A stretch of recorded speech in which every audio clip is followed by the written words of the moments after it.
It's 8:11 in the Eastern Caribbean, and welcome to Island Tea. It's I'm sorry about that just now. I think it was a little too loud, right? Oh no, okay. it's okay. Okay. No, if it's loud, I'll let you know. Okay, because I just dialed it. I saw you kind of No, don't worry. Do a double take. No, no, because I was reading something Okay. here. Okay. While we were setting up. So Okay. yeah, that's all. Is that 3D reading? Huh? Is it 3D reading? Is that like so vivid? I was like coming off the page. So yeah. No, I was like, what? I'm just playing. What? I'm just playing. Good morning. How are you doing? I'm doing good. I just wanted to let the listeners know once again. Just bear with us with the transmission problems. We're hoping that Atlas level should be back on. We were told that what was it? The day before yesterday, 3 days. So hopefully we'll have Atlas level back on. I know it's a big. I had a guy call me yesterday afternoon from Nevis when I was doing the spin cycle. Yeah. And was saying, "Oh, I can't get you all. I couldn't get you all online." So we miss you guys too. Yeah.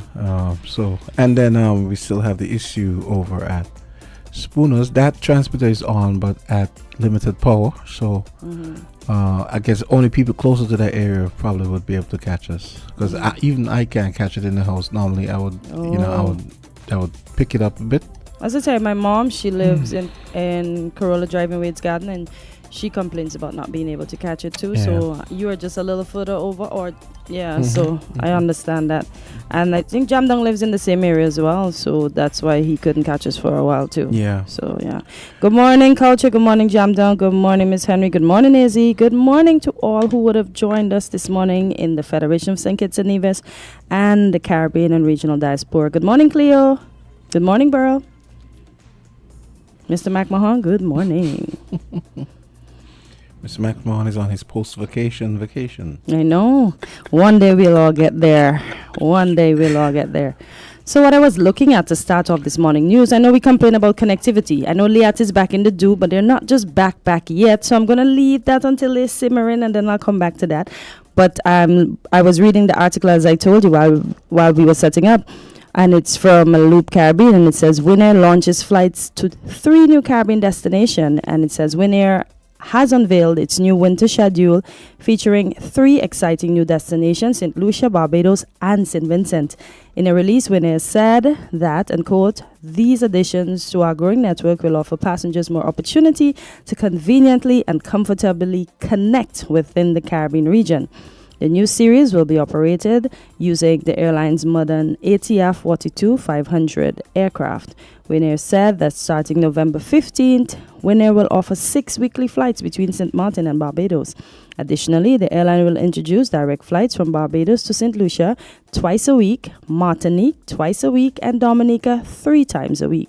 St. Lucia will also receive 6 weekly flights from St. Martin with further connections to Dominica 3 times a week, Barbados twice a week, and Martinique once a week. Expanding its reach, Winair will also launch 2 weekly flights between St. Martin and St. Vincent, as well as 1 weekly flight between St. Lucia and St. Vincent. Winair is further expanding our Caribbean network with the addition of these new routes by offering 16 destinations and 40 routes. We're providing improved connectivity throughout the region, stated Hans van de Velde, CEO of Winair. Whether you're local or resident, an international traveler connecting through our hubs, Winair offers a seamless and convenient travel experience. Our partnership with airlines like Air Caribbean, British Airways, Air France, and JetBlue further enhances our reach to Europe and North America, ensuring that our customers can easily explore more of the Caribbean's diverse beauty.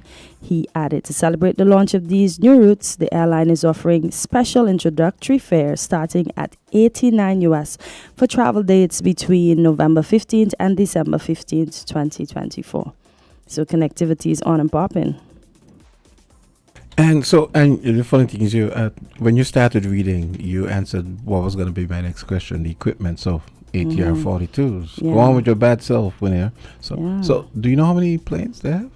No, not quite. Okay, I can find that out. But the 42 capacity is 48. Okay, so that's Yeah, and we needed that. Even with Leah coming back, we need it because at least people know that every day you can almost Yeah, connect to yeah. where you're going. So Yeah. it shouldn't be a competition. It should be a shared market. Yeah. And now we're gonna see people are gonna have to go from St. Kitts to St. Martin, maybe to connect to Barbados, etc., because they're not gonna come to St. Kitts to go to Barbados because they probably were not given that route. And it's the same thing that was happening with Liat when I remember some passengers, oh gosh, it's a hop, it's a hop, it's a hop. But then I would explain to them, when you get all those hops, you paid less for your ticket. When you get less hops, you paid more for your ticket. But we had to connect the Caribbean, and I think Liat was doing a great job. When you paid less hops, you had... When you paid more, less hops. When you paid less, more hops. But it shouldn't be like that, though, right? Ideally? Or ideally, is that okay? That's a way to. And then, too, with the more hops, at least people can, like, island watch and decide, okay, I like what I see here. I can come back. So just count your blessings. Yeah, so I'm happy that Winnair is connecting. As I said, Liat is in the market. I think they did their inaugural flight on Monday morning, I think. And then they're going to continue to expand. So that's with the regional jet? Yeah. Okay. With the jet. That's cool. Yeah. Let me ask you, your expertise. So do you think that we are closer to... maybe minimizing the problem with, say you're going Barbados and it takes you longer to get to Barbados or even Trinidad or Guyana than it does to, say, get to Miami? Well, Miami is something straight. So I think, because it depends. Because you have to factor in the aircraft may not work all the time. Or I could even modify it and say I know of people when things were bad where they'd have to go up to Miami to get to Barbados or to Guyana, anywhere. That's insane. And persons were saying it was easier and it was cheaper because you too. pay to go up and then you just connect down.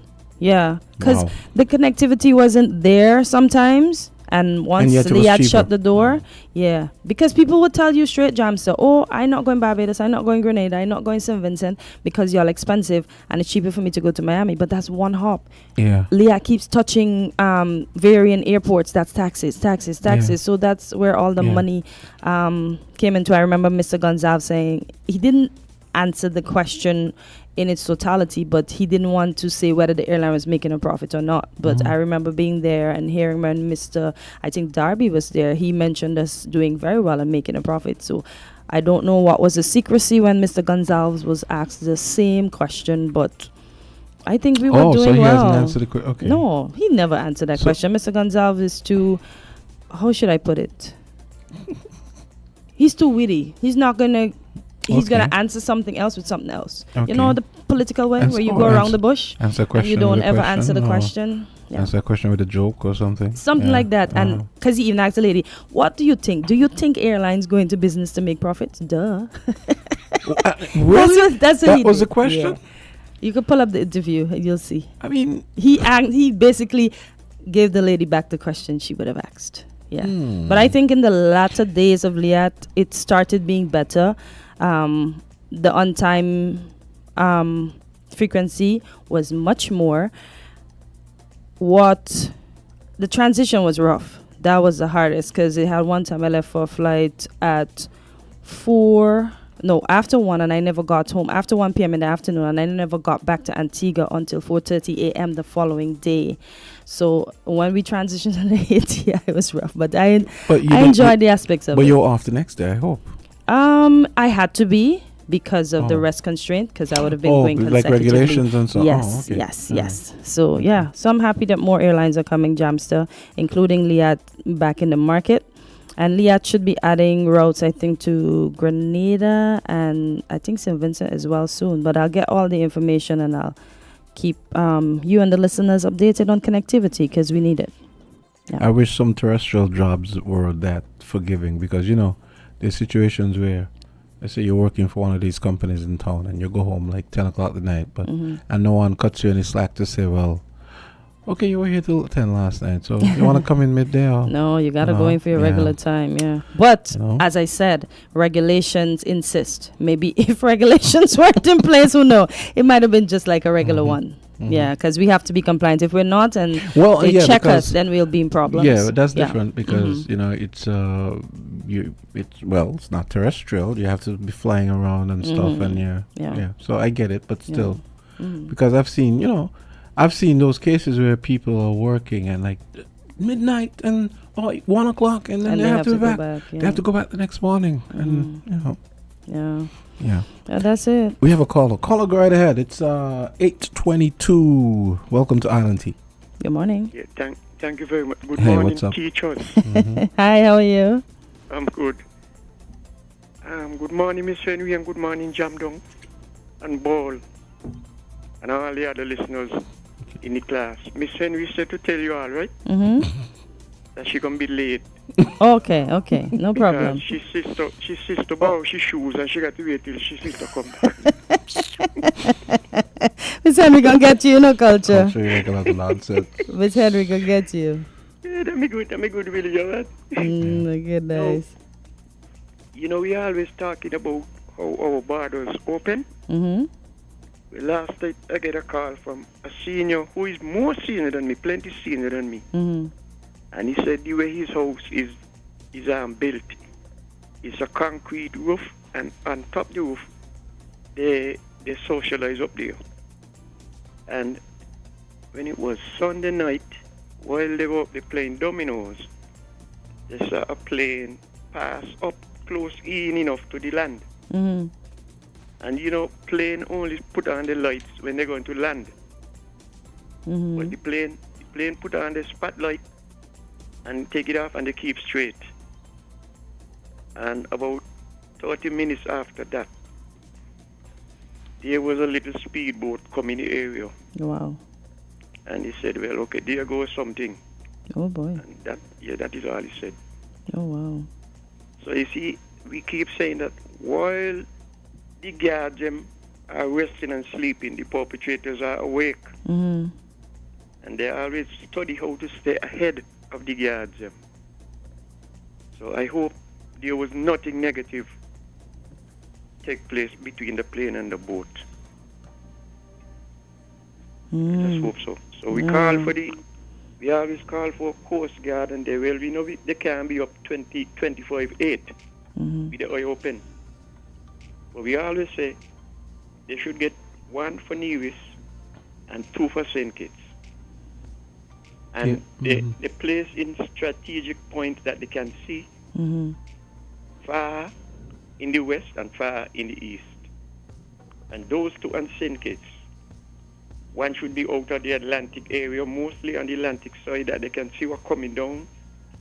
And the other one should be down west, close to station, those places. But we got to stay on our toes to catch them perpetrators, because they're not, even if they're listening, where these guns and ammunitions are coming from, they're making the money from them. And so they don't care what we say. They're going to do what they can do to make sure they're going to come in and sell and get the money. I was told by someone that there's going to be another of those anti-crime gatherings. Symposium? Yeah. And I remember at the first one, we were told about the former commissioner talking about, apparently contributing, saying that he had given some recommendations when he was commissioner that were. This is Mr. Warren? No, I think that would have been Mr. Williams. Okay, I know Mr. Williams. Yeah. That weren't taken on board, and he said they're still there. So let's hope that some of the recommendations that he had get taken on board. And to your point, culture. Yeah. They, that the government is, they're in the process of getting. I think they've already sourced additional vessels for the Coast Guard so that they can, they can patrol both coastlines, and they're also getting radar stations and so, because the radar stations would, so if you have maybe a few of them on key high points on both islands, and you have. Let me interject here. Sorry, let me interject. Let me say what I got to say, and then listen to somebody else go call it. Let me say something else here. I think we do too much of talking and less actions around here. Too much talking. Because talking with no actions don't make causing sense. For destruction. And I always say, if they had a talking competition in Olympics, oh jeez, think is we'll get gold, silver, and bronze for talking. Wow. We need plenty more actions than talking. You might get. You might take the first 10 spots actually. No boy. That's Oh, right. rough boy. Okay then, let someone else get in. So let me move. Okay. Jam All down, right. good morning, come in. So Okay then. yeah. Okay. All right, culture. Thanks. So yeah. So I was saying, they talked about the radar stations that they've sourced. So what happened? I mean, you know what the radar does. Mm-hmm. The one that they have at the airport, you know what that is for. Yeah. So you'll It have picks up these some. now. These would be for the coastline where they'll be monitoring for maybe on illegal boats or unannounced boat, and, Unannounced arrival of boats. Because yes, and that some kind of boats could thing. become illegally. We can't classify. Yeah, as illegal, yeah. Obviously, you would know from Mhm. the transponders and so and that kind of thing. So Oh boy. yeah, so and you know about the hotel, the hotel. Someone just mentioned it in the chat about the hotel. I think Burl, hotel workers in the U.S. Protesting and so on, protecting their work environment and all that stuff. I noticed it came up. I don't know if it came up because of what you were talking about. That's the impression I got. But someone asked about what are the requirements to be an air hostess. That'd be nice for you to answer. Yeah, I saw it, but I was waiting for the opportune time. So 5 subjects, including English and maths, the ability to swim, a second language, it's an asset, it's not a requirement, and an excellent personality and somebody that's willing to be taught and eventually build and learn on their own. Because as I said, when I went out to train, I had several different trainers and everyone came and told me something different. So when they all came, I did what they said, and when I was on my own, I tweaked it and I made it my own. So 5 subjects, the ability to swim, so you have to have a swimming certificate. If you know a language or not, it's not a requirement, but it would be an asset. And as I said, a great overall personality and the willingness to learn. And probably an ability to And pull all the best parts. if you want to try for LIAT right now, let me give you that email right there. I hope the person is still listening. It is, one second. It is recruitment@liat20.com. So if you're interested in starting out at LIAT, it is recruitment@liat20.com. Okay. Mm-hmm. So, can you swim? No, I can float. Okay. Yes, Jamster, I can swim. Okay, because they would teach you all, right? No. When Oh, you they go, they normally, most airlines put you in a pool, but we ended up in the sea.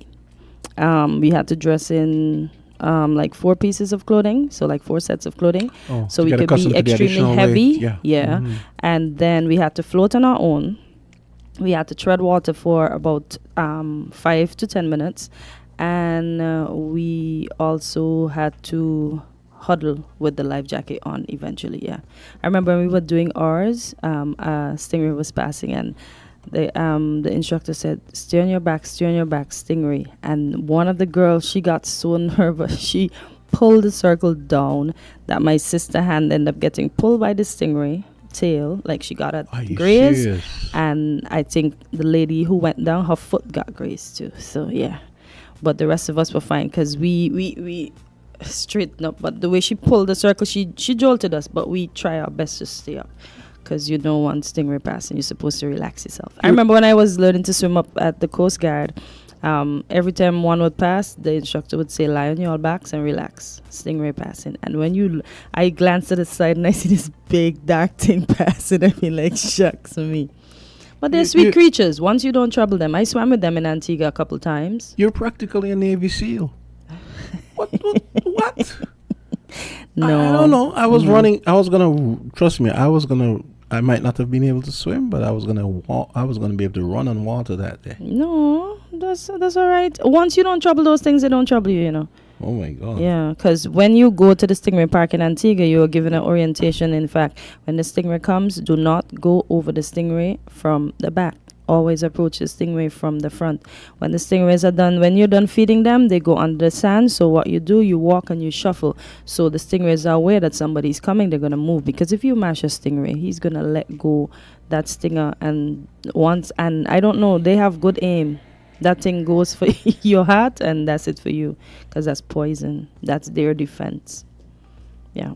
You remember that guy, that Australian? Yeah, guy? he went over that big, and you saw the hell of a thing, right? You see What? the size of that, right? You saw the size of the whale, right?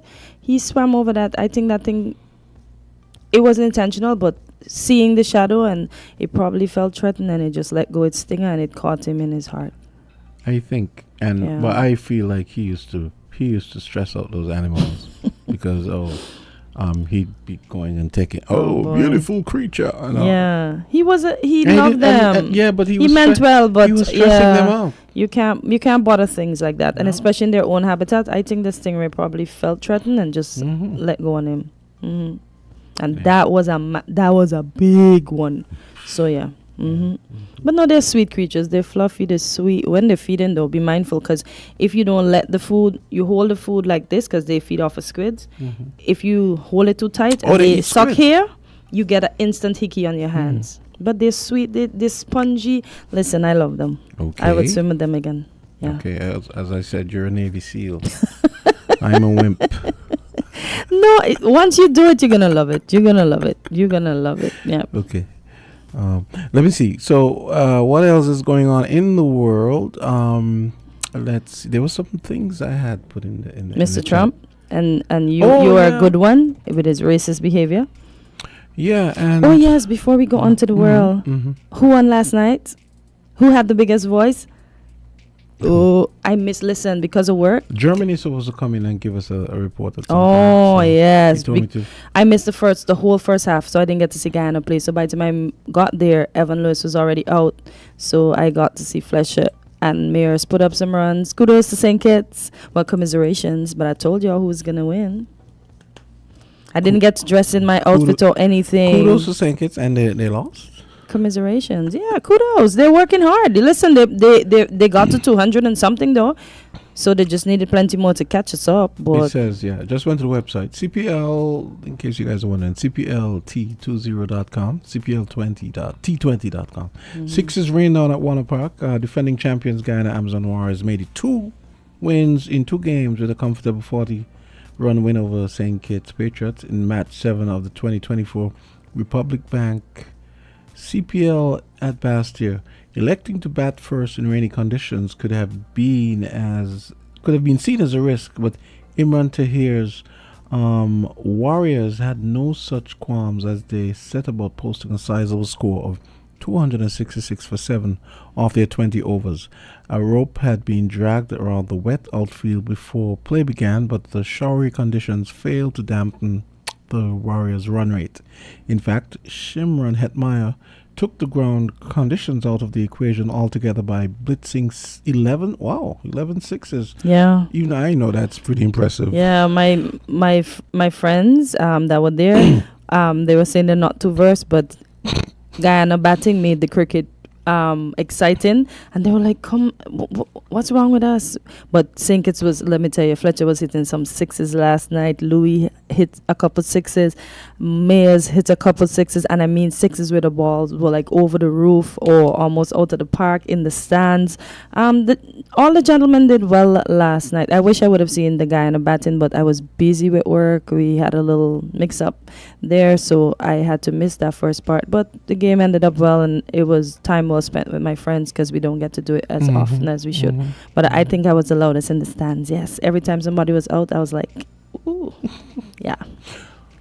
So, do you have any idea what the attendance was like? Oh my gosh. I think I guess Andrew. I mean, German will tell us when he comes. I think it's C and A. The stand that I was in, I think that looked like it was almost full. The one on the other side was full. The boxes had their people, and then the stand, you have I think it's VIP. That looked like it had its fair share of people. The stand that I was seated on my right, it wasn't as full as it should have been. Yeah. But I think Kittians are loving the cricket and they're gravitating, and I think as the years progress, we're going to see more and more. And kudos for everybody coming out, and I think Louis had a big pull in that because we want to go out and support Louis. So kudos, and I think they're getting the game, and it's a fun little lime. As most people say, they just go for the lime because they don't understand it. But it's an easy game. I thought it was ridiculous. I didn't like it. Also, But I'm look not at the me only now. one. I'm not the only one who doesn't understand. Yeah, Okay. it's easy. After 6 balls, that's an over. If they I don't- bowl a white ball, you give them an extra run. If the ball hits your foot before the wicket, it's like before wicket, that's a LBW. Yeah, it's easy. Come on. Jams is not bad. Next year, all of us in the studio are going to go, right? And we're going to have a fun time and we're going to explain the game and it's Okay. going to work, okay? Okay. If you say so. Oh, and someone sent a comment concerning the travel thing. Uh-huh. Say going down south Mm-hmm. via Miami or otherwise. It says I was investigating going to Trinidad or Guyana, and it was cheaper going via Miami. Yeah, that's what I said. Um, Yeah. So even now it's still cheaper. Yeah, because it's straight and then it's just a hop. Yeah, people will tell you no, even Jams, it's hard. The connectivity is hard, and then the airlines a bit. Some airlines you can only take 10 pounds in your carry-on. Other airlines you can take 22 pounds, and then some people, although they have the bags, they still complain that our bags get taken from us, and it's rough because sometimes the bag itself, Jams, is 10 pounds. So imagine you telling somebody they have to take it out. When they take out everything, you realize the casing of the bag, a lot of those hard case bags, The bag itself is the is bag most of the weight. itself has most of the weight. Mm. Some of them, I swear, they have 10 pounds I heard- already. So I- imagine mhm. you have 50 pounds. So you're only basically can put 40 pounds in your bag because 10 of that pounds is your bag shell. Ironic. Probably Yeah. because maybe you want a tougher bag that's not going to break, but yeah. then you have to make the trade-off with weight versus, Mhm. yeah. Okay. So let me look at a couple things. Mhm. There was a hotel story I saw last night, Mhm. which I thought because of this hotel thing I saw last night with people. We don't have to talk about that now, but Mhm. it was just some hotel workers were listing some of the crazy things that happened at work. Mhm. And I guess that article came about because of the hotel workers striking and so on. Mhm. I guess, hotel workers are long suffering and they go through a lot. And when you read some of the anecdotes, you're like, no, this is crazy. Mhm. There was one.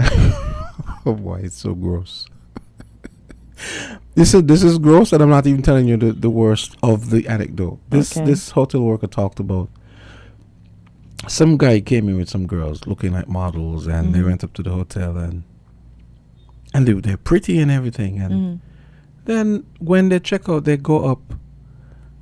The room is trash. They have defecated in the waste baskets rather than the toilet. Oh my God, I've heard of that. And who does? People they mash up hotel rooms, and I don't know if you've Oh heard my the God. story about the other side of that, where people say sometimes, oh gosh, and I don't want to get in trouble with the hotels. I'm not bashing any hotels, but they say like don't drink from the cups and stuff because sometimes people just Yes, I wipe them heard that. out. They I don't heard wash that. out. Yes, I heard So that. I was very particular. I Yeah. heard that. I read about that before. Yeah. I switch around my pillows. Sometimes I put an extra case in my bag to put over. I did. A lot of I saw things one like where that. I saw one where this person said that it was a hotel worker who said they saw the worker actually. This, oh my God, the same cloth. Mhm. Wait, this is so gross. You should see your face. The same cloth that they clean the toilet seat with. They used to wipe out the glass. They use it to not wash the glasses, but Oh, wipe down boy. the glasses. I was like, what? You have to be careful. I know most hotels do their Oh best, my but they God. have some workers that will just cut the corners and I think that's where a lot of hidden cameras were set up to catch workers. Caller, good morning. You're live in Morning, LNT. guys. Morning. How are you? Morning. I'm good. I'm on my walks. I'm taking you guys with me. Okay. Oh. Come to the hotel. Mhm. Let me tell you two things. When you go to a hotel, always check the sheets before you lie on them. Yep. Because I can tell you, I used to work in hotels. Mm. There's some workers that, especially if the guests only could check in for one night, Mhm. them boogers don't change the sheets. They're just Lazy. dusty for- Yep. Lazy. Mhm. And you see that nice bedspread that's on the sheet that looks so nice. Mhm. That they sometimes that they wash once a month. Ooh la la. Don't lie down on it. Yeah. That's why I always push it off. And as you Yeah, say, I don't lie smell. on it. Yeah. Don't lie on it. You get washed once a month. When I used to work in hotels, me and the supervisor used to have it out. As a guest, gonna throw down everything in the laundry. And see, they used to get upset with me. You ever smell some of these people body odor? Yep. Smell funky as ever. Somebody gonna come in and go on those. Man. Yeah. When I go to hotels, I walk with my own sheet. I take my own sheet with me, and sometimes my own towels. I think probably the cleanest thing in the hotel is probably the towels because they're white, so they have to be washed. Yeah, they have to be washed as often. Yeah. But check your sheets. Yeah, you are Because correct. some of the workers don't like change sheets, especially if they only had a guest in there for one night. Yeah. So Wow. you really gotta be aware. Yep. Have a good day, guys. Okay, You too, Cleo. I remember calling a fellow crew member and I said, were you in this room last night? Because he wore a particular perfume, right? And he'd be like, how did you know? I'd be like, because I can smell your scent on the bed that's opposite to me. And I remember they said we had this crew that used to make up the bed, right? So imagine that crew making up the bed and they're going in there and thinking nobody slept on that bed. So I don't even want to know what happened there. That's why I was very, very particular. Even Lysol in the bag. I had the small, the Lysol came in the small blue bottle in the Febreze. travel size. Yeah. So I would walk around like that and sanitize my bed before. Because once I get into a hotel room, I look under the bed. So once under the bed is looking good, I know, all right. I check in the closet. I make sure nobody's in there. I look in the safe, make sure nothing is left because I'm going to put my stuff in there as well. I must say, though, Yeah. I don't think that happens here, honestly. We don't know, but we hope We not. don't know, but I yeah, don't we think hope so. not. Yeah. Yeah, we hope not. We hope our guests are being treated excellent. Uh, Caller, good morning. You're live in Allen T. Good morning. Hi, hey, Mr. what's up? McMahon. Yes, when it comes to hotels, you pretty much get what you pay for. Eh? Oh boy. Yeah, pretty much. Mm-hmm. But I would like to suggest that we go overboard with this germophobia thing. That's probably why we're so susceptible these days to all kinds of strange viruses and diseases and so on. Okay? Mm-hmm. Not to say that you should not go for a clean, decent place, but I think we can overdo it. I suspect that just walking through an airport and going on a plane is more you're more at risk catching something than probably being in a hotel room where at least there's water to wash with. Okay. A question for Cartensio. Don't you think that a lot of our regional travel problems would be solved if we used more appropriate planes, like, for instance, let's say twin otters, or even 9-seaters, which you only needed one pilot. Mm-hmm. A lot of our costs will go down. Not trying to put air hostesses out of business, but I think there are international standards whereby if you have more than 19 passengers, you have to have an air hostess or something like that. I think there was some. Yeah. Or you must have two pilots. It's or something one. Like that, I think. It's 1 to 50. 15? 50. 50. Oh, 50 for air hostess? Yeah. So one air hostess is in charge of 50. Once it exceeds 50, you have to have 2. But what about the minimum? When do you absolutely have to have an air hostess? Once you have a plane with a bigger capacity. So you realize, I don't know. No, 50 is... No, because Winnair is a 19-seater, right? They don't need air hostess, but they have 2 pilots, right? As you said. Right. Yeah, they can't have 1. They have to have 2 to have a watchful eye. But it's 1 to 50. I think it's just 50 straight across the board. There is no... Once you have a plane that can carry a certain capacity, it's 1 to 50. So that's where you would... Yes, well, 50, I should say. Not 1 to 50. 50, because 19, we don't need 1. Huh? If you had a 30-seater, if you absolutely had to have an air hostess.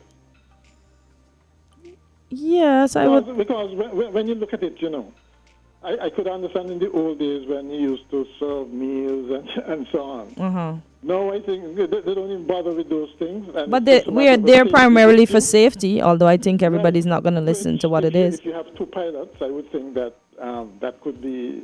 No, could be- because what if one cranks out, Mr. McMahon? Exactly. One crank out.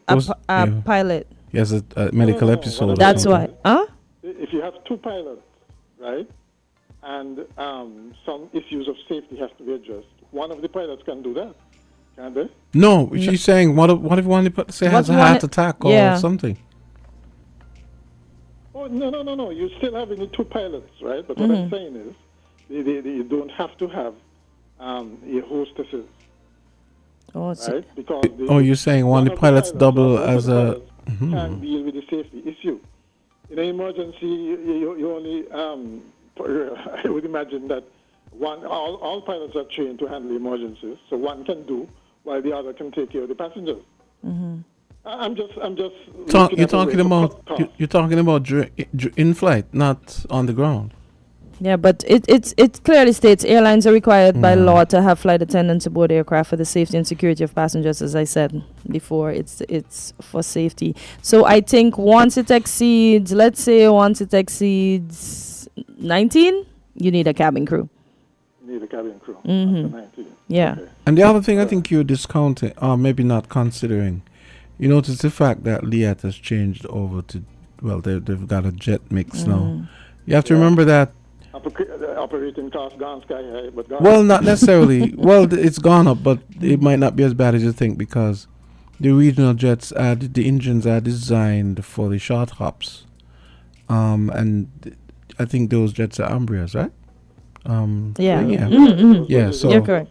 yeah, so those are heavily used in the Brazil market where they are made and they're using in the regional jet service there and throughout the world. And those jets are Because Intercaribbean have jets as well as ATRs. right. Yeah. So and those are specifically designed. The engines are specifically designed to be economical for short hops. But so if they were more economical than the turboprop planes, you could bet your life they would have been more in use. I don't think, even though yes, they may not be as they might not eat up as much fuel as the larger jets, but compared to a turboprop, turboprops still have, like the ATRs, still have lower operating costs. yeah, I guess. And that in itself, I think, what I'm trying to get at is that a lot of our travel is really because we want the most comfortable planes, the fastest way to get there, those kinds of things, rather than a no-frills. So you think efficient way. it's a bit of a vanity exercise for Liat to have jets? It boils down to that. Really? Why would you need a 68-seater on a flight from, let's say, Antigua to St. Kitts? Because you have the capacity. A 20-minute flight, or St. Kitts to St. Martin, a 20-minute flight, when you can have a 9-seater, do it in probably half an hour. One pilot. But where are we going, Mr. McMahon? Because we can't have the twin otter going everywhere, Because that's why they don't have twin otters. See, twin otters, I think it is only a certain time they can fly for.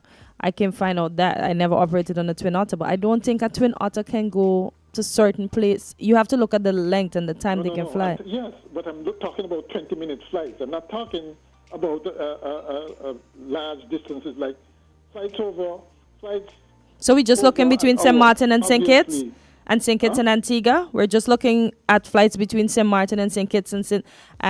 Kitts. That's what I'm saying. It should be like some airports should be used as hubs. But on those short distance flights at 15, 20 minutes, use small planes and increase the frequency. But I don't have think that, Mr. McMahon, because remember when they still have the twin otters, Transanguilla, when it's seasonal, they are very busy with the smaller ones as well. Between Anguilla, like they just had their festival and stuff, they were extremely busy. Also, and they also provide services to Antigua, Transanguilla. So and that's pretty also, small. I would like to think that they probably did the the passenger load studies and then know that a 9-seater is not going to cut it. Especially 19. you add luggage and so on top of that. Yeah, Mr. Mac. Yes, exactly, and that's why you hit the nail on the head when you say it's a vanity thing. It's a vanity thing, as well as for the most part, as well as because people don't like.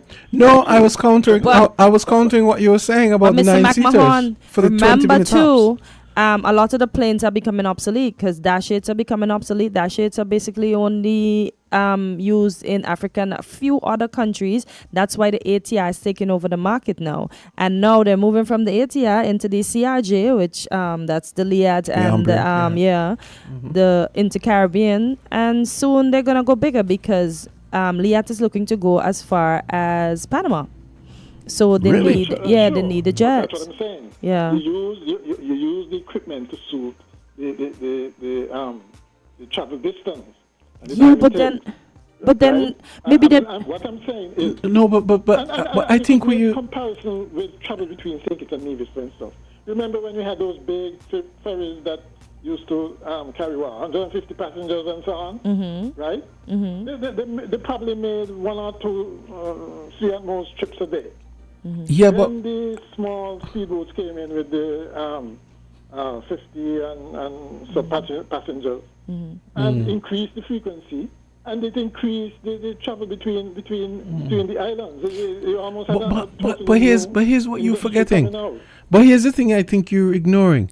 You're worrying about using these bigger planes from say Antigua to St. Kitts or St. Martin, St. Kitts and vice versa. What about people coming here to a hotel and you take those tourists coming from outside the region plus the regional travel? Even a 19-seater is not. No, I'm saying I don't think. I'm thinking that in most cases a 19-seater is not going to cut it. A 6. I'm saying if you have cases like that, then of course you use a larger plane. But I'm talking for the run-of-the-mill travel between the islands, right? We do not need them, right? And don't forget too that you can have charter services. What I'm saying is, I remember. Especially in the day when you had Caribbean Sun and Caribbean Star on those airlines. You used to be traveling to whether it's the Virgin Islands or Antigua or St. Martin with just a few people on the plane. Because it depends on the season, Mr. Mac. who says it's the same depends now? on the season. And remember, if you get more of the small planes, then you need more pilots. So you might be omitting an FA, but you need the pilots. What's the FA? Flight attendant. As a matter of fact, I would imagine that a small, just like again, I use our islands as a metaphor. Just like how all of a sudden we have these sea taxis with lots of people manning these boats. I imagine that they're licensed and qualified in some way. It's the same with pilots. We can have pilots here who can have a small startup company because they just have a no-frills travel between the islands at a cheap cost because the operating costs are low. Right? In the final analysis, it isn't that I'm against the larger planes, okay, because I feel people should have choice. Yeah. Okay, but that choice should include no-frills. But a lot of people say those small planes hurt the ears, Mr. McMahon. But actually, too, here's another thing you're ignoring. When the British Airways comes on, and even some of the other, they come down here, the 777, they go to Antigua, and then they take the 20-minute hop and come over here To pick up their people. So clearly, I mean, you don't think British Airways would have done the math and figured, well, we could. But I heard our tourism minister say at one point that I don't know if it was on the consideration or the fact that they had so many people who were destined for St. Kitts might end up being a direct flight from the UK instead of via Antigua, because I think the case was made because you have daily flights to Antigua, right? Their traffic, the St. Kitts traffic, kind of augmented that. So the planes would come down from Gatwick full, from England full, okay? And slightly more would be coming to Some St. would come Kitts. off in Antigua. The rest come off in St. Kitts. And so it's the long part of the flight, the 8-hour part of the flight, the plane is always full. Yeah. Because they're sharing. You see? So that model worked, I guess, it's been going on for years now, so Mr. obviously it's McMahon, working for them. you realize, just to be a little facetious, you realize you actually just undermined and supported your own argument at the same time? In what way? No, with what you just said, because it kind of undermines your argument and supports it at the same time. Because, which is weird. the traffic to St. Kitts. What I'm saying is we use the larger planes for the longer flights, but for the small, the shorter distances with shorter times, there's no reason why you need the larger planes with But the to higher carry operating more, costs, Mr. McMahon. use smaller aircraft and have greater frequency in travel between the islands. But it's to carry more, though. It's because the capacity is increased. People are traveling more now than ever, and we see the need for connectivities and more airlines coming to the islands. In terms, because to connect to the Caribbean now, it's hard. Sure. It's very hard. Honestly, And you don't think... I expect there's going to be some fallout because we have. It's almost like we have so many now, and I'm not sure that the No, we ain't got plenty. The flight, or it's more a case of competition, and so somebody is gonna because remember, airline fares are still high. That's the bottom line. In the Caribbean. Yeah, in the Caribbean. That's what I'm talking about. It's still high. Call back. back. The reasons it's still high is the operating cost. Okay. We had a caller calling in just now. All right. Okay. Yeah, well, that was a good discussion. Caller, go right ahead. It's 8:59. Go ahead, caller. Yes, good morning. Hey, what's up? Good morning, how are you? I hear argument about planes and stuff. So let me weigh in on It's her fault. No. it's Just playing. fault, yeah. Oh boy, I'll take it. Fine. I heard the argument there with Mr. McMahon. I think what he didn't take into consideration is that jet fuel is a lot cheaper than avgas, aviation gas. Yes. With the turboprop aircraft. Someone in the chat said the same thing. It said in most parts of the world, jet fuel. Another life. Yeah, jet fuel is cheaper than avgas used by turboprop aircraft. For this reason, it's more economical even for jets and short hops across the Caribbean and non-passenger cargo capacity. Okay. So take that, McMahon. So they can carry more cargo. I'm just playing. Nothing but love. They could carry more cargo because there's a huge business for cargo across the region. We order so many things from the U.S. Not all the islands have direct flights. I see his point as well, but going forward into the future, and I think you made the point that when the large carriers bring in a lot of international traffic, and they need to go to other parts of the Caribbean, like for instance, Anguilla and the BVI. Thank you for mentioning those two. British Airways. Yep, they can't go there. They can't support 777. Yeah. So, for those reasons, the jet capacity, because it's just Sunday, one of my friends in the UK, her daughter was coming back from the BVI, and she got bumped off a British Airways flight in Antigua, waiting in Antigua because the flight from St. Kitts was full. So people got left back in Antigua when it landed there to pick up passengers for London because of the capacity. So I think even with his argument about more direct flights for St. Kitts, I think that's a good argument. I think that's a good case for St. Kitts. I've tried to express to the tourism minister as well that even some new airlines in the UK, it would be great to have them fly that route, simply because Anguilla and the BVI use the route, and it's so busy now, so it needs more capacity. And Mac said something that I didn't realize. I think Caribbean Airlines should be going to the BVI soon to pick up the slack that Liat had with the smaller planes, right? It Yeah. Okay. Yeah. So I was not the jet, yeah. no. Yeah, I know. I figured because I knew they were getting smaller planes. What I wanted to say was, I think Mac made a good point about, letting me know that apparently this 777 coming down from the UK, that a good portion of those people were actually coming over to St. Kitts. So that's good. The market is growing for St. Kitts. Oh. I think if we get more all-inclusive hotels, though, the Brits would love that and they'll come more because that's their jam. Because I remember when BA started going to Punta Cana, it was out of Antigua, and they took the persons that were native to the Dominican Republic. And then out of England, that market grew, and that market dropped out of Antigua because it wasn't as big as it was out of England. So now British Airways goes directly from the UK to Punta Cana. So imagine if St. Kitts, if we pick up like that and somebody invests in a all-inclusive hotel here, imagine the traffic we'll get from the UK because they like that type of stuff. That's why so many of them go to Antigua, because they have a lot of all-inclusive, beautiful resorts over there. That's an interesting point. So we don't have any all-inclusive hotels. Maybe you right can now. ask for the package, but it's not like an there is nothing they sell that says all-inclusive like that. Interesting. Okay. I think so. Antigua has a lot of all-inclusive, is what you're saying? Yeah, plenty, Ewan. Yeah. Okay. Nice ones. I found a lot more. Yeah, Antigua, St. Lucia. I see a lot more in Jamaica. Of course, Jamaica is gonna have more because they're bigger. Sandals and all those. Yeah. Yeah. Yeah. But I remember Antigua has a sandals, you know. Safety as well. Oh, they do? Yeah. Oh. In the context of safety, Mm-hmm.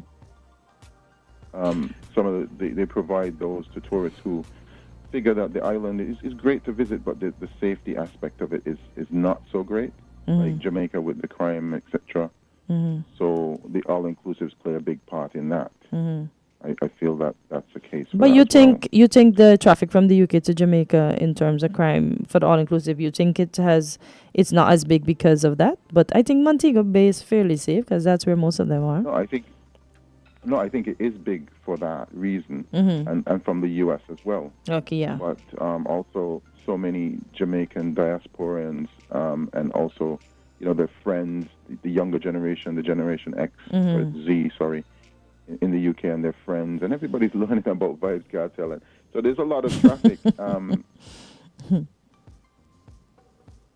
You on? Hello?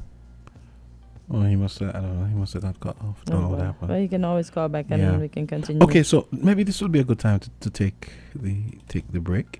It's 9:04. Let's hope he'll call back. So let's take a quick break.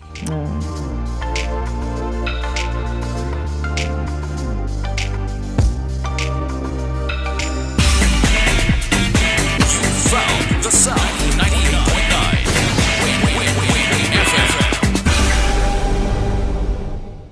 The CPL is back for 2024, and the St. Kitts and Nevis Patriots are ready for the fight. This year, it will be the best ever CPL, with global superstars, massive sixes, and incredible entertainment at the biggest party in sport. There are 5 games between August 31st and September 8th. Get your tickets now at cplt20.com or at Warner Park. Turn it up and experience cricket played louder. Chip, chip, chip. We wanna get chip, chip, chip. Give your little smartie the perfect smart start for their future with CHIP, the child investment plan from TDC Financial Services. Invest in your child's next step, and we know what's next is always changing. Chip, chip, chip. We wanna get chip, chip, chip. CHIP is a long-term plan with no minimum deposit, no monthly commitment, and you're guaranteed a special high interest rate per annum. I want chip. I want chip too. Visit TDC Financial Services today and get CHIP, the child investment plan, providing the best head start for every child. Chip, chip, chip. We wanna get chip, chip, chip.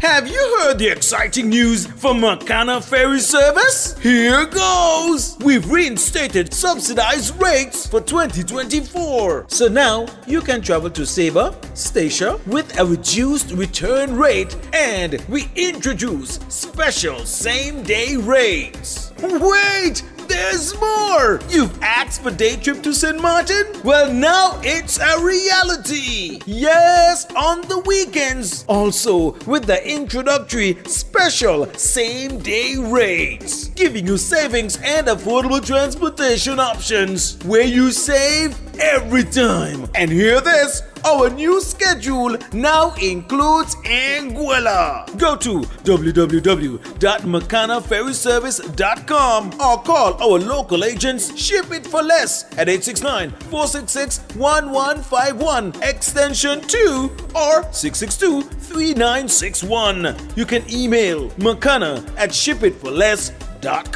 So now you know. Enjoy the sun, sand, and unforgettable celebrations this summer with Makana Ferry Service and the gift of connection.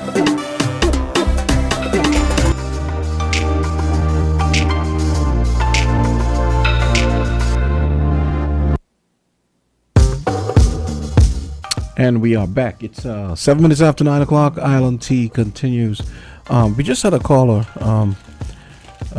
One of those interesting things that the callers do. They call during the commercial break, and as soon as the commercial break ends, they stop calling. So caller, call back. Caller, go right ahead. Yes. Hey. Not to belabor the point, but I could almost guarantee, certainly bet, that if you take an ATR, a 68-seater ATR, and an Embraer jet, and they're both flying the same distance, the operating cost for that jet is going to be higher. Yes, the cost of aviation kerosene or whatever they call the jet fuel, it's kerosene. It may be lower compared to the fuel for the turboprops, but the jet guzzles more. That's the thing. Jets are particularly greedy when it comes around fuel as compared to the ATR. So you end up spending more, right? And I mean, the bottom line is you can bet your life if what you said was the case, where it was cheaper to use a jet, it would have been done. You know, but there's a reason why. Maybe that's why the jets are coming in now, Mr. McMahon. It could be they didn't really think about it that much back then. Yeah.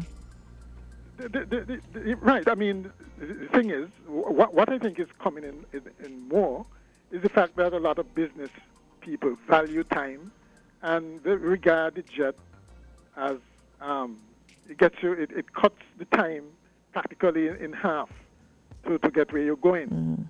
Right, and that's valuable to businessmen. But what I was talking about was run-of-the-mill cheap service where guys just want to go to another island, whether to shop or whatever, and I'm not too interested in the business of getting there quickly or getting there in comfort, in too much comfort. You don't want to be uncomfortable, but getting there in as if you're traveling on British Airways going to London, that kind of across the pond. Right. That's what I was getting at mostly. Okay. So they said turboprop engines are known for their fuel efficiency and lower operating costs, especially for short haul flights. And even think of things like tires. I mean, to land a jet, because they probably have to land at a higher speed. It burns out tires and brake and so on. It burns out tires. The operating costs are just that much more, you know. And that I think is the main reason why they're not. It's nice. We love traveling on jets. You know, it's quieter. It's everything. But in terms of efficiency and cost, it's more. You pay for that. Yeah, because they said jet engines, while capable of faster speeds and longer ranges, consume more fuel and have higher operating costs, as you would have mentioned. Yeah. Right. Okay. And then, of course, you have to worry about the problem of what's the term they use? Bird strikes and so, which isn't really a thing for props, right? It happens, but it's not as dangerous to the plane. Yeah. Can I say it's not as dangerous? As. Because remember, turboprops have suction too. Because when I remember one time we had not a bird strike but a bat strike in Barbados, and thank God we just stopped. Just stopping was rigorous because it was like because Just we from a were bat? just about to take off From a bat? from bats. Wow. Yes. I think they would have had bird strikes, but the birds just went through. So You have nerves of steel. well, that's what I signed up for. I just knew I was flying with safe and efficient gentlemen and women. So I said gentlemen first, don't get me, because they outnumbered the women. Because we had fewer female pilots in command than males were the majority. So yeah, I trusted them. They're very efficient. They were trained. They went to sim every 6 months. And Leah was known for its lateness. For the most part, but it was very safe, very, very safe. Yeah. Yes, most people don't think about the fact that they don't think about the safety aspect. They think about the lateness aspect. You know. Yeah. So, okay. Look at this one though. Turboprop aircraft are measurably more fuel efficient than their similarly sized jet counterparts. By some assessments, turboprops may be 10 to 60% more efficient. Yet, this assessment reverses for longer missions and higher altitudes, where jets become the more fuel efficient option, as Ewan would have mentioned in terms of I think they're phasing out the aircraft styles more and more, because how the aviation industry started out, it doesn't look like that anymore. What do you mean in terms of the planes, the designs? So they're phasing out everything slowly but surely. So they're introducing the jets, getting us accustomed to the jets, and they're looking at longer distances because they realize, as we said, longer distance, it makes more to operate. But you know, I mean, I guess Liat realizes now they should have had a. Well, Leah was talking about jets long time. I know, but a plane mix, you know, props and jets. Because I remember one time Embry had brought a plane for us to try out. The first of the planes JetBlue got, and some of us had the opportunity to go on the plane and, you know, get a feel of it. Be a prop? Be passengers, the jets. Jets, okay. Yeah, because they were looking to. Because remember, Liat had jets before, and Liat used to do long haul flights. You didn't remember them all time days? No, they weren't jets. They were props. They were big props. Those big planes were props. You sure Liat didn't have jets back in the olden days? They were props. Mr. McMahon can thing. They were called Avro or something. I remember the Avros. But those were. Wait, let me Google. But I remember the Avros. Those were props. They never had jets before. You sure? Yeah, I'm pretty sure. I think so, you know. I'm pretty sure. I think they did. But let me check. Let me see. Someone says the jets will ensure that Liat the won't batch be late. 111 Series 500 was the only jet aircraft type ever operated by Liat. The what? Yeah, I think Who's it made by? I'll have to check that. Call the name again. Wait. I already take that off. Wait, give me 1 second. Let me go back. They had jets before. BAC says the back British Aerospace. Law 500. Yeah, because I think Leah used to go to the UK. I think so. Really? Yeah. I didn't even know that. Okay. Yeah. Okay. Back in the olden days, I was just a dream away, but I just learned all these things. So, moving right along, we don't have any calls at the moment. So, let me see. Now, I think I mentioned yesterday that what is going on here? Oh, yeah. I don't know. Someone circled but we addressed that a long time ago, didn't we? The flight attendant thing. The flight attendant. Yeah, we thing, did. We did. Yeah. No, it's we're heading into independence season. Yeah. And I don't know if I told you I spoke to Fidel yesterday. So yeah, you said the person was gonna come on to talk about this stuff. So he said he's gonna check Dr. Gale and see if he can come and join us, because that would definitely be fun. And talk about some of the little known little tidbits about St. Kitts Nevis. And no, where is it? I was looking for something I put in here yesterday that I wanted to talk about. Oh, and the Coney Island thing. I'm surprised that didn't get any traction yesterday. Nah, maybe when it gets here. Yeah, surprisingly, we didn't get any traction with the Coney Island thing. Just reminding people, Only Good News is on. We have a special presentation of Only Good News tonight with Enoite Inanga at 8 o'clock. At 8 o'clock tonight on Win FM. So don't be afraid to join us. Call or go right ahead. Okay, what's going on with these phones? Okay, the phones are playing What is going on? It's ringing, but it's it not. dropped the phone. It just dropped the call. I don't know what's going on. Caller, try again. Sorry, not for lack of me trying. Yeah. So Enoite will have who is it? Chavez Prokop tonight as a special guest. Oh, good. And it's a special edition, the Great Debate, on Win FM tonight at 8 o'clock. So join us, Facebook, YouTube, Twitch, winmediaskn.com. Caller, go right ahead. Yes, Jumpstar. Hey. What I really wanted to ask you about, what I really wanted to talk about, I was listening to the Prime Minister yesterday on Freedom FM, and he started off talking about investments and teaching investments to the younger generation in school. He specifically mentioned the stock market, etc. I wasn't able to call in, but I wanted to ask him a question, and I don't know if maybe you might know the answer to this question. It's regarding the smart homes that are being proposed to be built in St. Kitts and Nevis. And my understanding, I'm not sure if it's correct, or if it aligns with your understanding, is that there is a Trinidadian company that's meant to be doing these homes. Yes. Is that correct? Yes. And what about the ownership of those homes in terms of who owns the project and who pays for the project? Do you know? I don't know, because they've been very cagey with the information. So, and I really don't know. I haven't been following it because it's just exhausting. Trying to get information and understanding the sense behind some of the things that they half tell us about.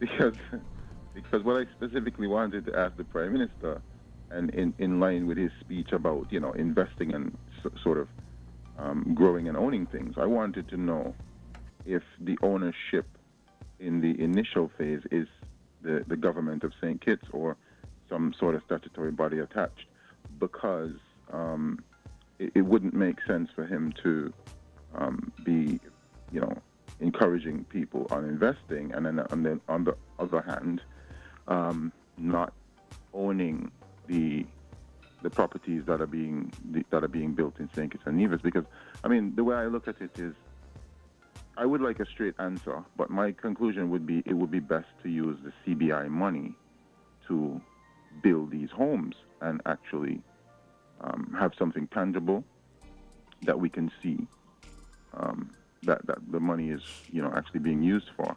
It's not an attack on any administration per se, but I hear a lot of things about the CBI and money is involved, and we don't know exactly what's going on. I think Mr. McMahon mentioned last week that there's not a proper public accounts committee.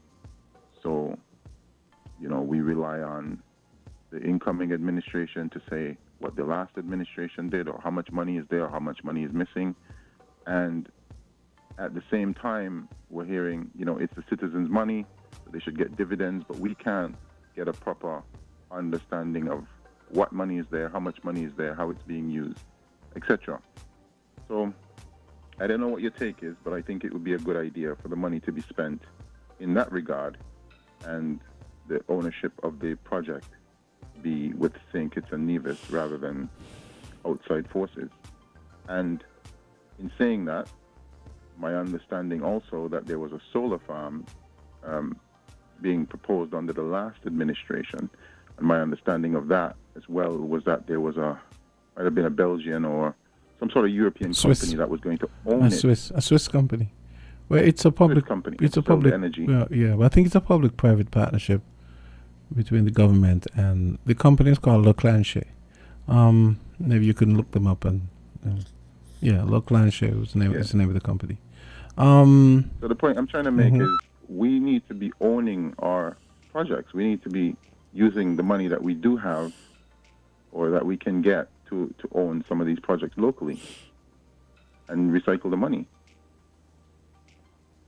Well, it's ostensibly that seems to be happening in some of the, because I think the Trinidad company is only building. They're providing the contracting services, the building contractor services.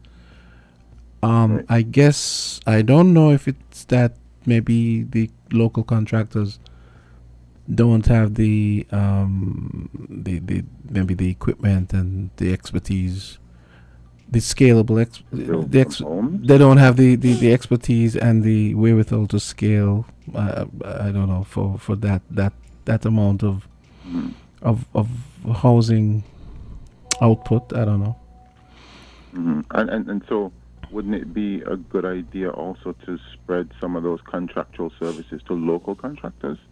Well, I actually see, I don't know much about this, but I'm actually assuming that they will actually have local subcontractors. That would seem to make sense. Although a lot of times it's not evidenced. It's not evident that. Yeah. I wanted to ask him those questions. Maybe you need to get him on Win FM as well. Yeah. I should probably ask, but you know what? I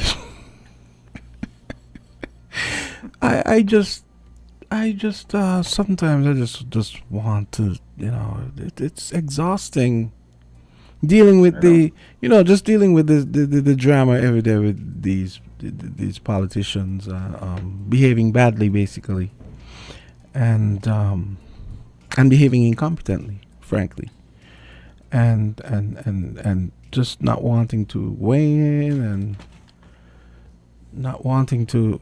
Sometimes I just don't even want to talk about it, because no matter what we do, it's the same. It's gonna be the same. I used to tell Azad, I said, I don't expect you to be any different, and I mean that. I heard that. I heard you say that thing. So I need to know. Things like this. I mean, for the Prime Minister to be talking about investments and so forth, I think there's a degree of clarity that needs to be had around these issues as well, because I don't want to hear about investing and stuff like that. And I know we have the local or regional stock market, etc. But I need to know how the money is being supplemented and recycled, and how it's benefiting us in a residual way. So I'd like to ask those questions, and I didn't get the opportunity. It seems Freedom FM don't have a overseas number. So, it was hard to get through. Oh, really? So maybe you could see about having him on. Yeah, it doesn't work. But one of the things is, I think until we maybe get back to optimal transmission and propagation over the airways, then I'm gonna. Don't get me started. Yeah, I'm gonna try and then I'll try and invite him. We can try and invite him and see if he'll come. Don't wait for that, man. Just get him on and let's ask the relevant questions. I need to know. He might be. Thank you. Yeah. Okay. We have another call. Caller, go right ahead. Caller, go ahead. Hello, caller. What's going on? Hi, good morning. Oh, hey. Good morning. Jamster, you probably might know the answer to this. Mm-hmm. The first thing, what was the first idea of having the SIDS, Citizen by Investment? What was the first thing that the game plan actually was to have that SIDS? You remember? You're talking about housing? Diversify the sugar industry? Yeah. No, it wasn't housing. I think it was to develop the country. Okay. And if you have a game plan to do something, and you remove yourself from that plan, only one place you're going to go into disaster. Because the kind of money that passed through St. Kitts already, when you look around, you can't see it. Wow. What happened to it? Where is the result? That is the question. We sold so much citizen, passport and so on. What happened to the money? Maybe you will tell me, well, some people get $500 and so on, and they put some in Kittishan Hill and some went over to Park Hyatt and different places. But even though those are just maybe about a 1%, small for the kind of money that flows through St. Kitts. Where is the money? Where is the result? Justice must not only be done, but it must be seen to be done. Don't tell me how nice I look. Let me see for myself. Don't tell me you're going to tell me in the street by and by. I want to see it now. Yeah. I am not closing my eyes saying no praise. I want to see what you're doing. Mm-hmm. And you look at see what I'm doing too. Yeah. But it's out of the result of one's action. Whatever you sow, that you shall also reap. Yeah. I am not seeing the harvest of what we have sown. We have sown our citizenship. Are we seeing the result? Are we seeing the benefits? Are we people benefiting? Our young men are being trained. Are they being employed, gainfully employed? Are you aware how many people are home sitting down, unemployed, are not gainfully employed? A lot of things wrong need to be fixed. Another thing that is wild to me, right, is if we're going to talk about national development and so, and like in this case, a seminal opportunity to really make our country prosperous for a long time to come. The geothermal plant in Nevis that they said can provide power for all these neighboring islands, not just St. Kitts and Nevis, but all the neighboring islands. What is going on with that? What is wrong with this? I do not understand. I was a small boy going to school when a fellow was holding me by my hand and taking me across the street. Wow. We're talking about geothermal. That's just not flying. Wow. It's a plane without engine. Oh, why does everything have to take so long? Wow. You're having... You know why? Boy. If you count out the money that have gone into the geothermal system, and we have no result, nothing to show for it. Oh, boy. I mean, something doesn't make no sense to me. Yeah. Don't make any sense. Because you hear hear... our government buildings, schools and everything. You've heard Mark. Solar panels on them. You've heard Mark Congress, all of them giddily talking about the potential and this and that. We should be harvesting sun to do electricity. Why are we paying so much money for diesel? And why are we still renting? Prime Minister spoke about that yesterday. And we have buildings shut down. Why can't we go in and clean the courthouse? Why can't we clean all those where we say we have moles? Yeah. We're not doing anything. Nothing is happening. Good point. There's a clock in the circus that is right 2 times per day. You know why? Because it's not working. Oh boy, you're right. Detail. Yep. Somebody needs to fix things. Yep. Nothing is being fixed. That's sad though. Something wrong with the building, you move out and you move into somebody else's building and paying rent. Now you move in National Bank up into Boardwalk. For what? Who you went in building from up there? Does the building that you're going into belong to National Bank? Who does it belong to? A friend of who? I don't know. We don't know. These things don't make sense. You must do things you should do things that make sense. I don't say you must, but you should. And benefit the people. It's by the people, for the people. Yeah. And if it's not going to work, we're not going. Yeah. I think I said enough. Thank you, sir. Because I feel, right, I don't know the legalities when it comes to Petition Hill. I just feel the government and the developer should have gotten together, finish up that entire development, get that golf course up, on and rolling, and I think it would work best for the good of the island. You're talking about Whitegate, right? No, Petition, yeah, down but there. Petition Hill was gonna build a golf course. Now it's all grass. Separate from Whitegate? Yeah, it's all. I don't know if it's separate, but I know they were supposed to have their own golf course. Because when you go up there, you'll see parts, and people will point out that part to you that was supposed to be hold this and hold that. Not Whitegate. What was the other name? La Valley? La Valley. Yeah, okay. So I don't know if it's connected to that, but I just think if they could have worked together with the developers with the same as Citizen by Investment, and let's finish that, I think, and make that too an all-inclusive, I think we are going to get the people. That caller made a very good point, you know. We're going to get the people. He was talking about some things I rail against all the time. The government wasting money paying rent all over the place when they are all... Caller, thank you for reminding me of that. But, I just stopped talking about it because these people do not care.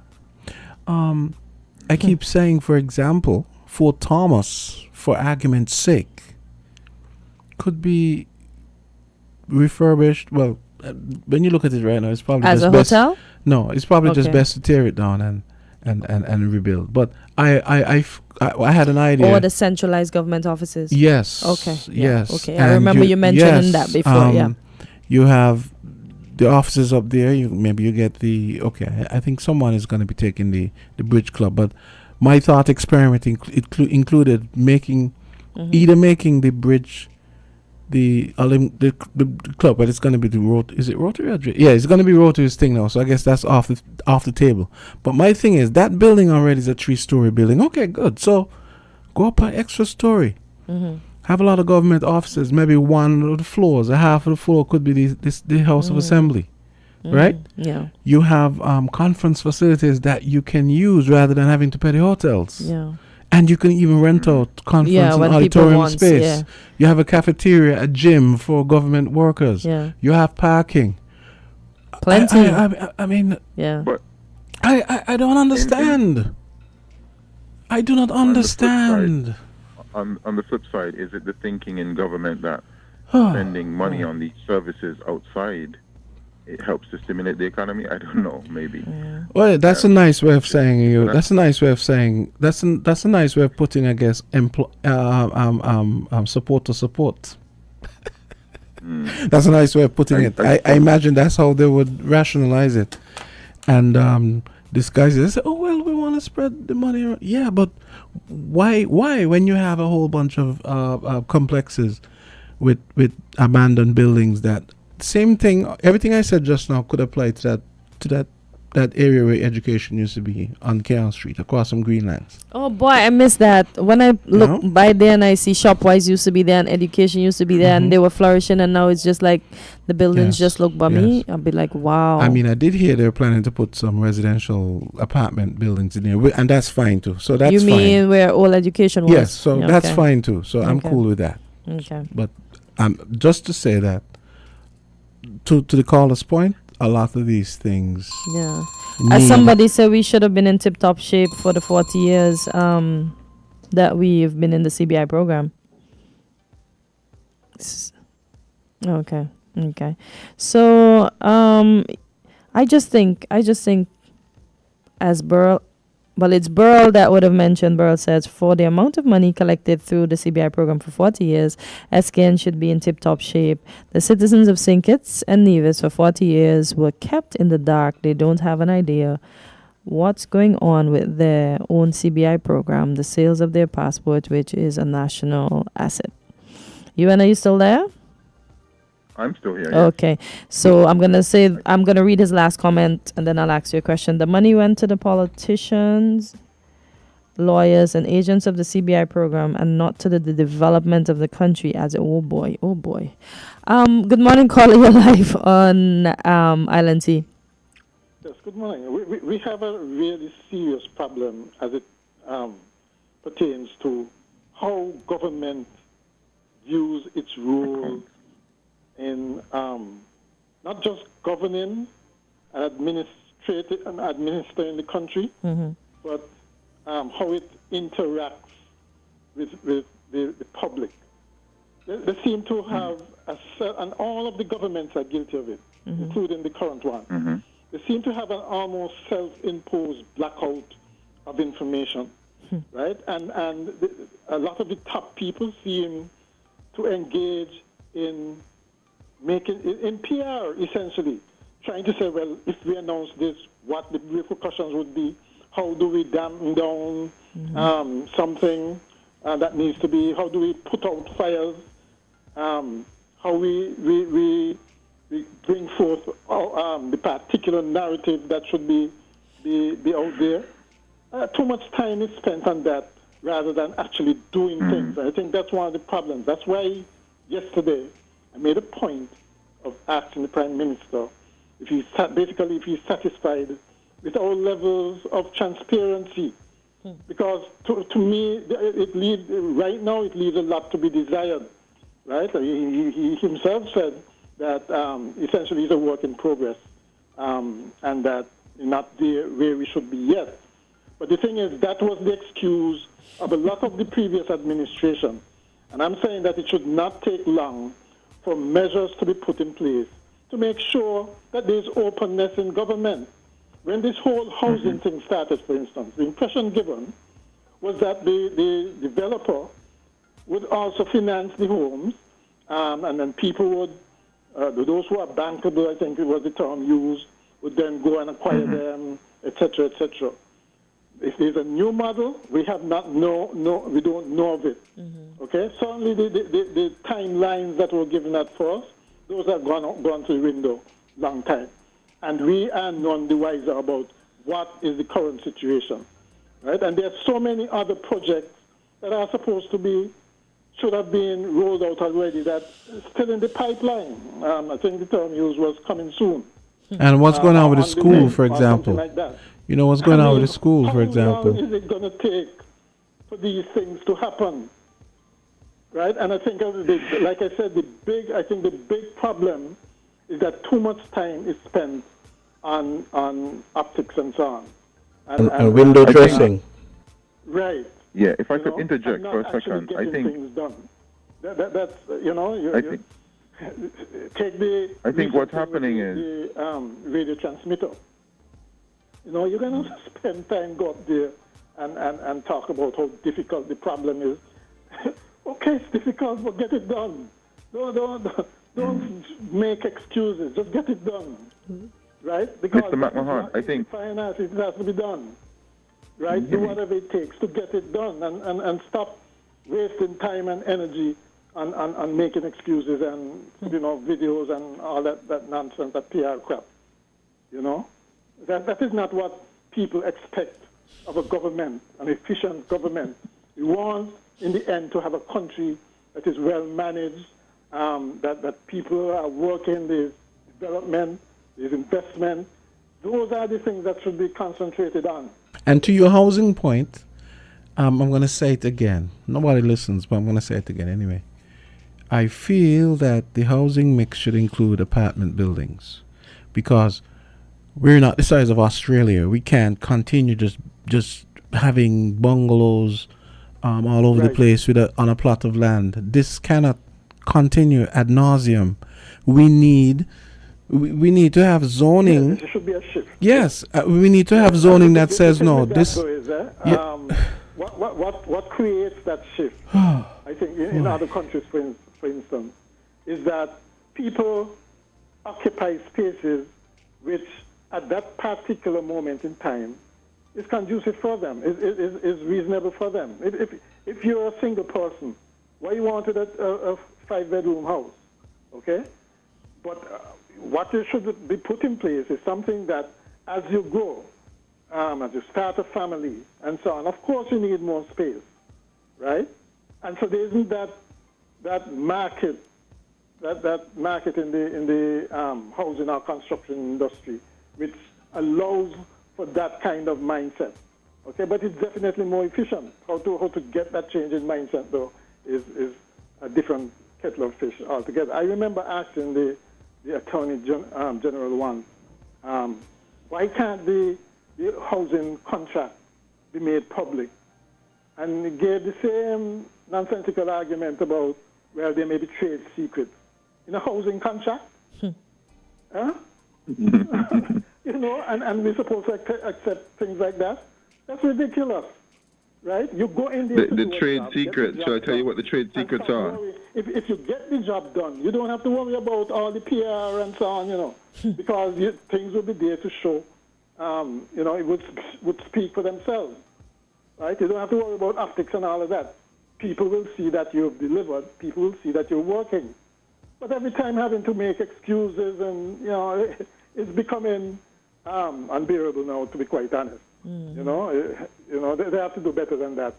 You know, stop talking so much and work. Really talking heads like me, right? Who don't retire, right? You have been put there to do a job. Get the job done, right? I think there was a World Justice Project report.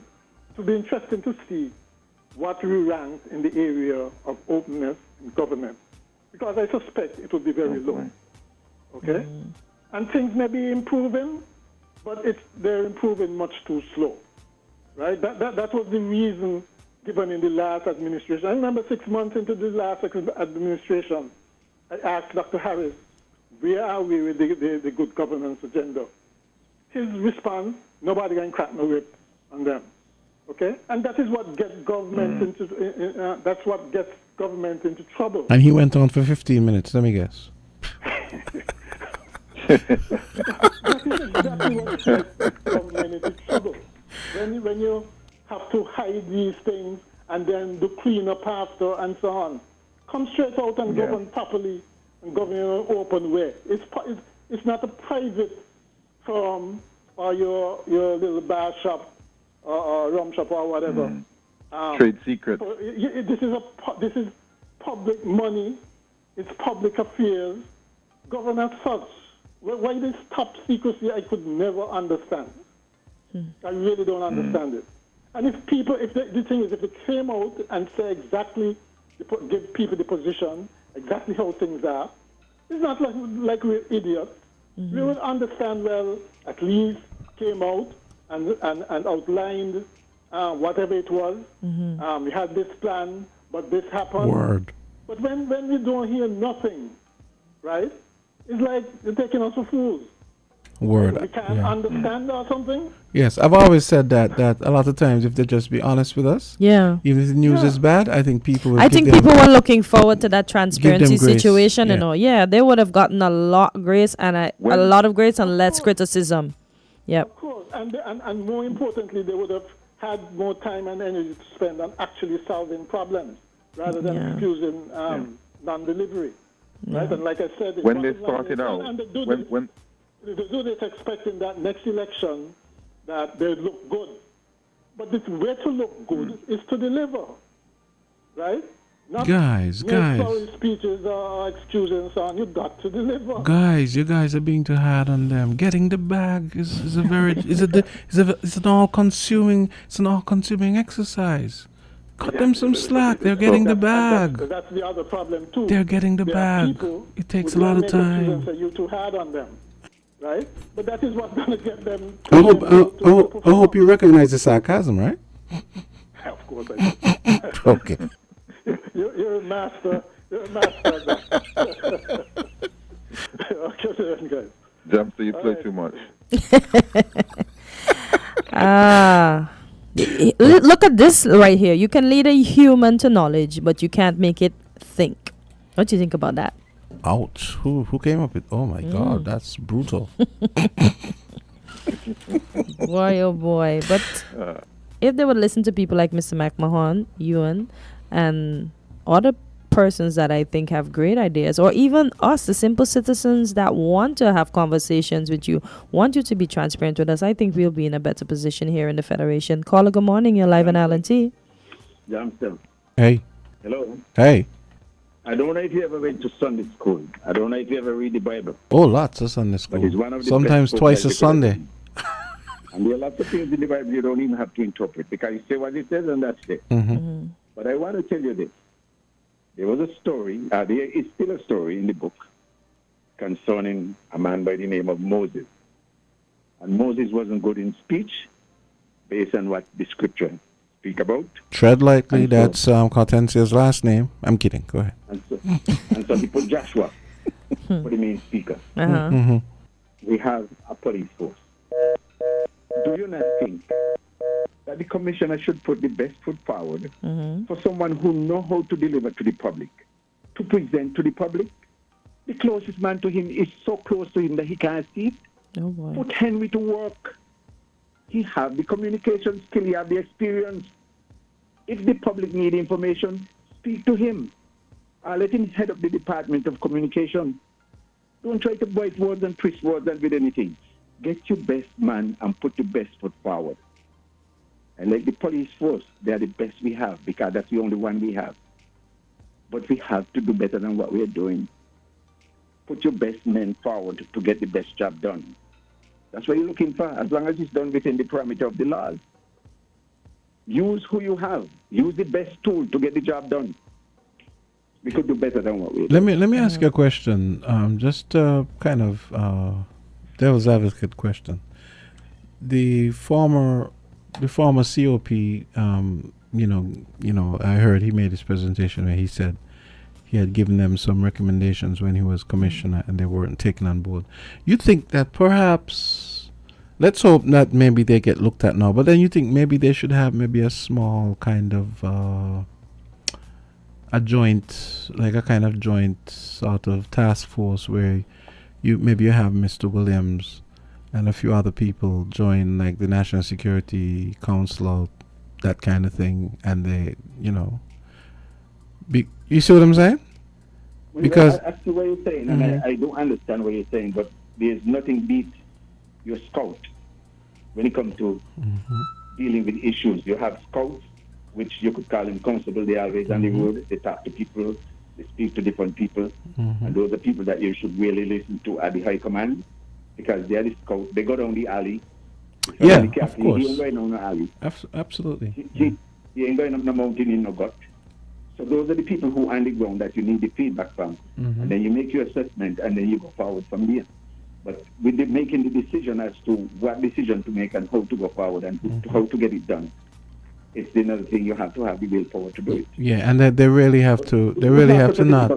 They really not to have. They really not to be so hardcore with the putting out to pasture some of the the retired brain trust. I mean, like, look at C.O.P. Williams. Some people retired, but you can exactly. You draw. They cannot run the system. Well, not run the system, but I mean, at least you have them in an advisory capacity. That's what I meant. Yes, Yeah. advisory capacity. But I don't think full-time advisory too. You pay them as they come in, not. Yeah. If you didn't call them in, then they don't get paid. Okay. But if they're in a comfortable, cushy job, they're probably not going to be too active, because if the boy, I don't put in my time in the store. You could go ahead and do the hard work now, and they're going to relax mode. Fair enough. And some people just don't like anyone to rain on the parade. They just don't want anybody. Hey, boy, you come wait on me, do step on from pool. No, you can't do that, and they will straighten you up based on that. But the thing is that it's not what you do; it's how you do it. Use all the best tool that you have at your disposal. What do you mean? They too high up, they can't see what's happening under them? Yeah. I've always felt like this. Yeah. If the deputy commissioner is so close and the commissioner can't see that, we have a problem. Yeah. Because he's so close. Use him so you could come to the media. You have a man here that you could use. Use him. Yeah. A lot of people may not like him, but he have a skill. One of the skills that I see from a distance that you can use. Not everybody have the ability to speak. And if you use what you got, then you're going to still look good, because you're the manager. You're the one who is in charge. You don't have to do everything, As long as you have people to do the job and make sure they do it. And unsupervised job is a job that is incomplete if it's not being supervised. And so you hold the supervision position. But you must let those on and supervise you. To your point, I'm sure you would have heard me say in the past that I've always felt like the brass, the police brass, and so there should be a policy that says that there should be like 1 or 2 days of the week where you actually go out on patrol with, where you go out and you mingle, rather than just sit from way back. Yeah. The commissioner of police used to visit every station at least once a month. Yeah. And the officers in the station don't know when he's going to show up. But he used to go around the island and visit every outpost. And when a police officer speak about the commissioner, you know what they used to say? My commissioner. My commissioner. Now they don't even say that. That's a good This sign. is the commissioner. And people can say what they want about C.G. Waldron, right? People, Waldron? they could say what they want about C.G. Waldron, but I like his style. Well, he had some style which was really, C.G. Waldron had some style which was not really workable, and they were costly, because you can't just come out and say, something happened, I'm going to lock up somebody today. No, you got to go within the parameter of the law. You cannot break the law to uphold the law. Okay. Yeah, that I understand. But I like the fact, though, that he was hands-on. He would be out with the cops. Yes, and he was hands-on. For that alone, I give him points. I don't know if you're aware about the amount of lawsuit that we had to pay. No, I didn't know. During his thing. Okay, so I guess that goes to Mac's point. That goes to Mac's point about window dressing. So maybe. It's protect and to solve. Yeah. Who are you protecting? Who are you solving? And when you swear the oath of allegiance to the people and for the people, to the Queen, or by the people, whoever you swear to, you are swearing to uphold the law. You cannot break the law to uphold the law. You have to stay within the parameter of the law. And once that happens, you will be good. You don't have to worry about anything, because you're doing what you're supposed to do. And you develop your communication skill. Once you have communication skill and you're able to listen, you're key. And these are some of the things that we need to do. And they're so close to the nose that we don't see them. I don't know why. Yeah. I think I said enough. I'm gonna get in trouble already. Before you go, you don't think that maybe we should just make this show all light topics, because all these conversations where we talk about, we bemoan how much better things could be if the politicians would listen and govern for the greater good. So when you go to the football match and you're looking, you're in the stadium and you're looking at the game, you can see the players better than the person who are playing. Yeah. So sometimes if they listen to the player but they can't hear you during the time of play. But if they could consider and listen to you after play, then they will be able to get more of what is going on, and they will be able to see what you are seeing other than what they're not seeing. Well, that's a good analogy. Well, you know what, I could have done it this way, but I couldn't have because this was the reason and so on. But going forward, which is critical, I mean, constructive criticism, I can make adjustment and see if that play will work. If it will work in the favor of the system, then it will work. But if it's not, then it's not.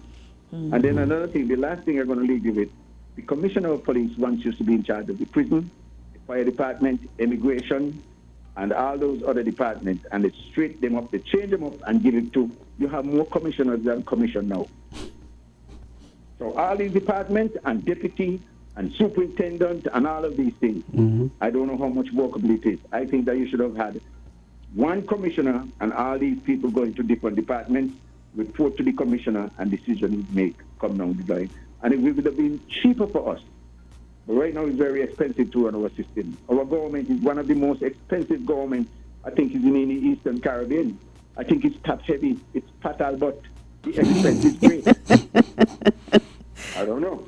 Oh boy! Not only that, but some private companies around here, they're just a store. They're just buying and selling, and the top people making so much money, so much privilege, and it's killing the companies. And the companies cannot get a chance to breathe because, oh man, they're putting up the chest and they say, oh, I'm entitled to this, I'm entitled to that. You're entitled to what? You're entitled to get the job done because you're being paid. That's the whole idea. Yeah. And you get satisfaction out of getting a job well done. I had my days when I had office hours, and if I remember something and I forget, I had to go back and finish it because it's not the satisfaction of getting paid. The satisfaction is getting the job done. I never used to ask when if check ready yet. I never asked that. Yes. Because I know once I work, I'm going to get paid. And that good feeling you get helping people, right? Help if your job is to structure your income based on your expenditure. And if you can't structure your expenditure versus your generating income, you're in trouble before you begin. Okay. So, he who fails to plan to fail. Plan to fail. I think I said enough. Thank you. We're going to take a short break and we will be right back. So stay tuned. Pour me out some stones, ginger wine for me. You'll never feel alone. Original taste. Stones ginger wine will never fade away. The wine for me and the next generation. A legacy lasts forever. The original ginger wine, established in 1740. Stones ginger wine. Pour me out some stones, ginger wine for me. The wine for me and the next generation. Live your legacy responsibly with Stones. Oh, I've got this feeling to high five the sun, dance in the rain, and have my scoop of fun. I'm on my way to flavor my day with something new, and I've got room for you. Let loose and live a little, get close and share a little, give in and taste a little. You'll fall in love with creamery novelties. Love life and live a little, get close and share a little, give in and taste a little. You'll fall in love with creamery novelties. Enjoy Creamy Novelties ice cream, distributed by Rams Trading. Live a little.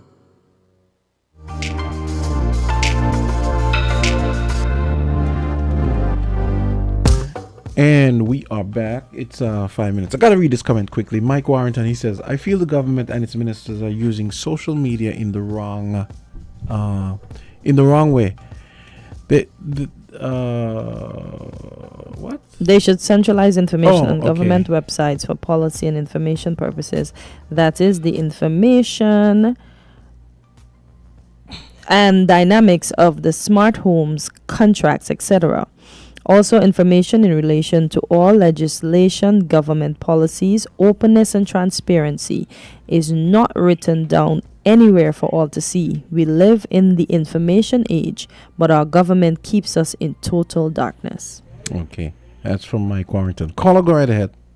Hey, good morning. Hey, good morning. Morning, Miss Henry. How are you? I've been waiting. I listened by TV this morning. Okay. Now, yesterday I was waiting to ask the PM some questions, but each time the phone rang out. In relation to the housing, he said he spoke to the bankers. Now, if you have been listening, it seems as though after they had to make some adjustment to the plans, there was something in China. It seems as though that they lost the backing, the funding, maybe whatever. Because remember the Chinese project, you know. Oh. That the money is coming from China to a company in Trinidad. So part of the long wait or the expectation or the non-realization has to do with the provision of funding from China. And he could tell people, look, whether it is off or delayed, and in terms of who owns the buildings, the company. They said you go to the bank, you secure your mortgage, and you pay to the company, not NHC houses. Now, I wanted to know the timeline. Come. And I was wondering what effect or impact has the RICO case have on the government plans for its capital projects or its investment project. I wanted him to tell us. Is that the cause for the delay? Or maybe the non-performance of certain projects? What do you think about that? I guess. I always, my eyes just glaze over when we start to talk politics. Because I feel like we're not getting anywhere. Sorry, I just feel like we should come in and have a comedy show every morning and just talk about light topics because we have. Not a serious thing, you know. I know we have people like you. If that is the case, just say, look, we have had to postpone. You understand? Yeah. Maybe not cancel. Be transparent, Miss Henry. Yeah, that's all. He made a comment. I said people have been asking, and we have been very transparent. Maybe misunderstand the meaning of the word. Oh boy. And another thing in terms of agriculture. Maybe he thinks transparent means opaque. I don't know. And then the PM said, well, he knows about castor trees. And he went on to give this glorious commendation of the agriculture minister and ministry, which seemed to suggest that the farmer, whatever meeting they call it, is out of sync, or maybe even misrepresenting the agriculture department. I said, well, how can we progress? Nobody wants to tell, look, when you don't tell the people the truth, they make more demands, you know. And they speculate as well. Yep, because they don't know. Well, they make demand. You're not saying, like if your mother says she ain't got no money. Mama want a $50 and you keep asking. Until she says, look, I would have given it to you if I had it. But to have everything in suspense 2 years gone and nothing doing, even the Bassi High School, that is like a dream. Yep. Like a dream. If you can't do it now, 2 years gone, when are we going to start? Because you are still collecting CBI money, you know. Start the school, prioritize.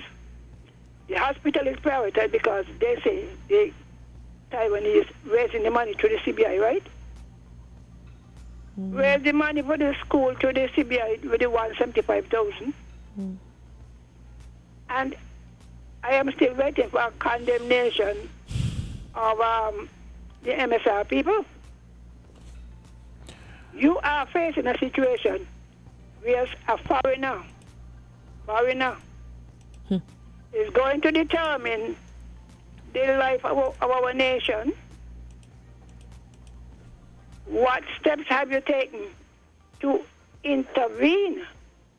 Because while you may say, take Mr. Astafan, God bless him, would the destruction of one or two person justify the destruction of the whole nation? Yeah. That's a question we have to ask, you know. You look at people like that guy Martinez and this other guy that was the guy that, what was his name? I can't remember his name. The guy with the weed that wanted to do the weed thing.